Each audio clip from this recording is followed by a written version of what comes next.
If you are wondering how to recover unsaved or deleted Word documents but not sure how, then this video is for you. It's frustrating when you're working on your Word document and suddenly the power cuts up, leaving your file unsaved. But don't worry, today we'll show you how to recover unsaved or even deleted Word documents. Watch the video till the end so that you won't miss out. First, we'll be recovering unsaved Word documents from temporary files.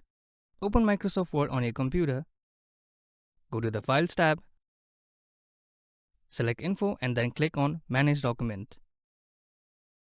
From the drop-down menu, choose Recover Unsaved Documents. You'll see a list of unsaved documents. Select the file you need and open it. Once it's open, make sure to save it properly. Another way of recovering unsaved Word document is using auto recovery. Go to File and then select Options.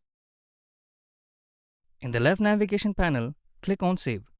Copy the auto recovery file location and paste it into your file explorer.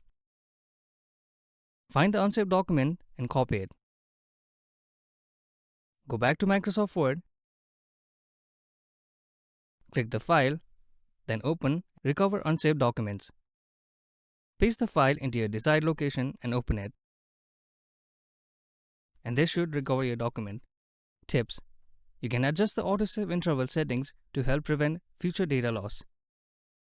Now, if you've permanently deleted a Word document and can't find it in Recycle Bin, you can just use professional data recovery tools that are freely available online. Now you know how to recover both unsaved and deleted Word documents. That's it for this video. Thank you for watching. If you find this video helpful, please don't forget to give it a thumbs up and subscribe to our channel for more.